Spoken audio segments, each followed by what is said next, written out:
Graça e paz para todos vocês, meus irmãozinhos e minhas irmãzinhas. Um prazer imenso ter eu poder estar aqui mais um segundinho para falar com você do nosso Senhor e Salvador Jesus Cristo. De antemão, quero te agradecer por me receber aí. Sou muito grato por isso. Muito obrigado, viu? Outro sim, a senha do canal, @irmãozinho7969. Você digitando essa senha no YouTube, vai aparecer aí embaixo à direita do seu celular uma foto do irmãozinho pequena, você clica nela e já abre uma maior em cima escrito o irmãozinho, você clica de novo e abre os vídeos para você, viu?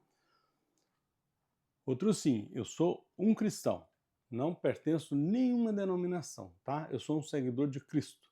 O meu propósito aqui é que, se o Senhor Jesus me permitir, eu ensinar para você quem é Jesus, aonde que ele vive, o que ele pode fazer por você e por toda a humanidade. Esse é meu propósito. Outro, sim, os versículos que eu faço o vídeo aqui, ó, aqueles que estiverem em parábola, se o Senhor Jesus me permitir, eu pretendo abrir ele para você, ouvir, entender e compreender, tá? Para saber exatamente o que nós estamos falando na mesma linguagem. Tá certo, meu irmãozinho? Primeiro, quem é Jesus? Jesus é o criador do universo. Tudo foi criado para ele, tá? Deus criou tudo para ele. E nós, ser humano, fomos feitos exclusivamente para o Senhor Jesus. Aí você pergunta, mas para que, irmãozinho, que nós fomos feitos? Para nós carregarmos o santuário dele. O Espírito Santo habita em nós, todo ser humano, viu? Todo mundo tem o Espírito Santo de Deus. Porque quem não tem o Espírito Santo de Deus está morto.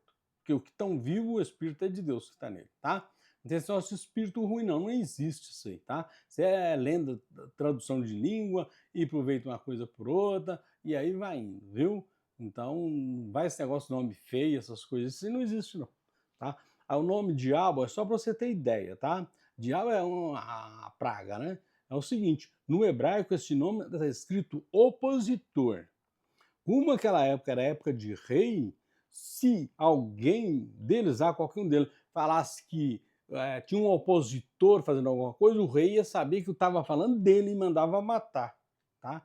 Então eles colocaram o nome diabo, para eu não saber o que estava falando, então, é diabo, diabo, não sei o que lá, mas o nome certo é opositor, tá? É só para você ter ideia. Então, tem muitas coisas aí, fica com isso, nego fazendo medo, que é um espírito maligno, que é não sei o quê, não sei o quê, o nego tá conversando é dele mesmo, é a linguagem dele, tá? Isso não existe em lugar nenhum. Na Bíblia, todos os lugares que tá falando o diabo fez isso, fez aquilo outro, tá tudo escrito. Quem era o diabo daquele texto, o que está dizendo, né? Quem era? Um deles é Herodes, tá? Aquele que desceu a terça parte dos anjos para a terra. Aquele é o rei Herodes, que é esse diabo.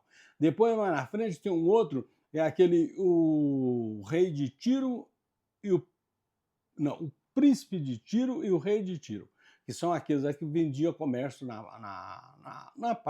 nos navios, né? Então, e negociava ali. Esses aí são dois. E o outro, o terceiro, aquele que o Senhor Jesus cravou na cruz, é a lei. A lei, é,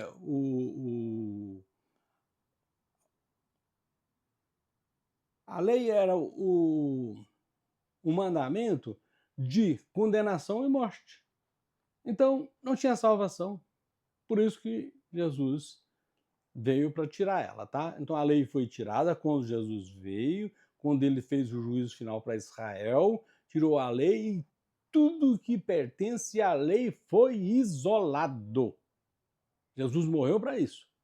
Agora eu fico revivendo a lei? Não. Igual eu li aqui um pedaço da lei, mas eu te expliquei para você. Jesus ali estava vivo, ele foi falado, a profecia foi falada, só que ela foi cumprida lá em 1 Coríntios, na que eu falei aquela hora ali, lá em 1 Coríntios, está cumprida a profecia lá. É a que foi falada aqui. Então é só para você ter ideia. Eu não posso estar vivendo coisa da lei e estar pregando para você a lei. Quando pregamos, eu tenho a obrigação de falar para vocês. Isso aqui é uma profecia que foi feita em vida. O Senhor Jesus fez em vida. Aí, quando fez o juízo final, que foi dado a Paulo o Evangelho da Graça, está lá em 1 Coríntios, no capítulo 3, o versículo 16. Você pode ir lá e conferir, para você ver o que está escrito, tá? É só alguns exemplos que eu estou dando para você. Então, nós precisamos tomar muito cuidado com as coisas, às vezes, que a gente faz, né? Muito. Porque o Senhor, Ele habita dentro de nós. Ele é nossa vida. É só para você ter ideia. Aí o que Ele pode fazer por mim e por você? Tudo que você imaginar. Só que tem um pequeno probleminha. Tem um livre-arbítrio. Por quê? Você faz as coisas certas, trabalhando honestamente, você está no espírito. Se você fizer as coisas só para mim, tudo errado, você está na carne, a sua carne, tá na sua carne. Então é só para você ter ideia. Nessas condições você está matando, roubando, lesando seu irmão, passando droga, prostituindo. Estão fazendo tudo isso. Agora, se você não sabe que o Espírito Santo habita dentro de você e você está fazendo, é levado à época da ignorância. Agora, se você sabe que o Espírito Santo está dentro de você e você vai fazer o pecado a si mesmo, aí já é considerado como blasfêmia contra o Espírito Santo. E esse não tem perdão. Está escrito lá no livro de Mateus, capítulo 12, o verso 31 e 32. Tá certo, meu irmãozinho? Então, você estando no Espírito, fazendo as coisas tudo certo, você pode pedir o que você quiser e o Senhor Jesus vai te conceder. Aí, aonde que você faz o pedido? Lá no livro de Mateus, no capítulo 6, o versículo 6. Já está escrito assim: você entra para o teu quarto, fecha a tua porta, clama ao Senhor secretamente, Ele secretamente te ouça e conceda o desejo do seu coração ou as suas petições. Ali você pede, você agradece, tudo ali também, tá? Agora, se você está no outro lado, na carne, ostentação, tudo para mim, e fazendo as coisas erradas, você só tem uma coisa para fazer: clamar ao Senhor para tirar você daquele lamaçal que você encontra nele. Quando você sair, se agradece ao Senhor, lá no livro de Mateus, capítulo 6, versículo 6 também. Aí você agradeceu, aí você pode fazer o seu pedido: meu Senhor, eu preciso disso, eu não quero voltar mais para lá. Só que a mentira com o Espírito Santo, jamais. Jamais, tá? Porque quando você pensar uma coisa, ele já sabe o que você pensou. Ele é a sua vida. Ele que dá vida a todos os seus órgãos. É só para você ter ideia, tá? É impossível você mentir pelo Espírito Santo. Por isso que eu estou dizendo para você, quando você fala, não, eu vou sair daqui, mas tem que ser coisa honesta. Caso contrário, você vai ficar falando para a parede aí, ó, sem nada. Porque Jesus não vai te ouvir, você que está mentindo. Um exemplo, tá? Estou dizendo. Então é só para você ter ideia, viu? Uns pequenos detalhes, nós temos que tomar todo o cuidado do mundo, porque caso contrário, meu irmãozinho, a gente começa a entrar numa situação difícil, você concorda comigo? Aí fica um pouquinho difícil, vai mentir para o Espírito Santo, fica sem jeito, né? Porque você não vai conseguir. Agora eu quero trazer você aqui mais um versículo da Bíblia para nós falarmos mais do nosso Senhor e Salvador Jesus Cristo. O texto aqui diz assim: como que querem obrigar os gentios? Aqui está escrito no Galas 2, o livro 2 de Galas, o versículo 14.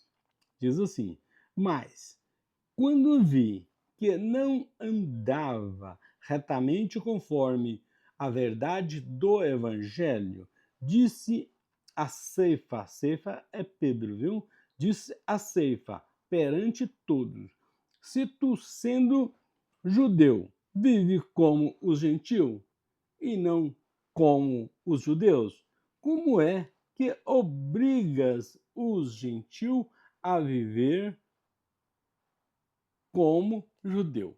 Então, quer dizer, Paulo aqui está dizendo que é o seguinte: antes deles reunindo, o Paulo já era o cara do Evangelho da Graça. E aí, Pedro, como diz o outro, né, queria que os gentios é os pessoal que não são filhos de judeu, viu? Queria que eles fossem que nem o judeu, que nem por aí afora tá fazendo você, entra em algum sistema, tá fazendo você cumprir a lei, ordenança, mandamento, esse tipo de coisa. Jesus morreu para acabar com isso aí. Sempre foi tudo acabado. Se você está fazendo isso, você está pecando porque você está condenando o Senhor Jesus de novo pelo ato que ele já morreu por isso, viu? É só um exemplo. Então aqui ele está dizendo, ué, como você está querendo, você está andando que nem os gentios e está querendo fazer os gentios andar igual os judeus? É o que está acontecendo aí nas pregações por aí afora. Tudo é da lei. Então está pregando a lei. Só que Jesus morreu para acabar com a lei. E Cristo veio para quê? Jesus veio para acabar com a lei. E acontece lá em Romano 10, 4, está escrito, final da lei é Cristo. Acabou a lei, entrou Cristo. Jesus que é o Senhor do século. E pelo que está escrito na Bíblia, ele é o Senhor do século e é para sempre. E diz que o reino dele não tem fim. É só para você ter ideia, tá? Esse é Jesus. Então, é um pequeno dos versículos aqui que nós lemos aqui. Aqui, Paulo está chamando a atenção, seria de um outro apóstolo, que era Pedro e João, que pregaram o evangelho da lei, tá? Que na verdade, eles pregavam que Jesus era o Messias das nações. Os profetas disseram, e mesmo assim crucificaram ele, viu? Então é só para você ter ideia. Paulo está dizendo aqui que chamou no meio de todo mundo porque não estava reto o que estava falando, ele não faz uma coisa querendo obrigar o outro a fazer. Hoje não é assim? Você chega em algum lugar aí, o nego fala com você, está cerveja, você está doido, você é crente, não sei o quê, mas lá na casa dele o freezer está cheio. Aí você está usando televisão, lá na casa dele tem 3, 4. Aí é fácil, né? Você faz o que eu falo, mas não faz o que eu faço. É assim que está acontecendo. É isso que Pedro, já lá no começo, já estava dando exemplo a isso aí que iria acontecer, tá? Você chega aí no congresso, Jesus é muito bom, Jesus morreu por seus pecados. E o resto é só mandamento e ordenança, dando ordem para você, tá? Tem nego que se mandar lamber a igreja lá, desculpa, lamber o sistema lá onde que ele vive, ele vai. É só para você ter ideia. Isso aí é servir a Deus? Servir a Deus é honrar a Deus com o teu corpo, com a tua boca, os seus lábios. Glorificar o Senhor. Ele é o dono da sua vida. Você come e bebe é porque Ele te dá isso aí. Se Ele não te der, você não vai comer nem beber. Quantas pessoas que nós conhecemos que eram de gente boa, de status bom, está perdido aí em vários setores. Perdido. Por quê? Ele não agradece aquilo que Deus dá. Deus dá a coisa, ele acha que ele que conseguiu. Eu já vi pessoa falar, você fala com ele alguma coisa de Deus, que Jesus, que ele que dá força para nós, já falou na minha cara, eu não vou trabalhar lá não para ver se ele vem trabalhar para mim. Sendo que Jesus é a vida da pessoa, você fica calado, porque você vai responder a pessoa, não adianta. Você vê que a pessoa está transtornado no assunto de Jesus. Então, se ele falou, cala a boca. Porque não, quando assim não adianta discutir. Porque a pessoa, como diz o meu pai, está perdido de pai e mãe. Não sabe nem para onde que vai. Porque você está falando de Jesus, você está falando em ignorância dessa, ele quer dar nós a força. Se não der força, nós não trabalhamos, cai em cima da cama e acabou. Fica ali vegetando até quanto ele permitir. Mais ou menos é por aí, meu irmãozinho. Jesus, nós precisamos clamar a ele, pedir direção para ele, para que nós não estejamos cometendo suicídio, tentando fazer o evangelho nosso, o que eu acho que é bom para mim, talvez não seja bom para você. É melhor eu falar o que é bom para você na palavra de Deus, porque ele foi Deus que deixou. Então eu estou falando para você, com certeza. Tá certo, meu irmãozinho, minha irmãzinha? Graça e paz para todos vocês e até o próximo vídeo, se o Senhor nos permitir.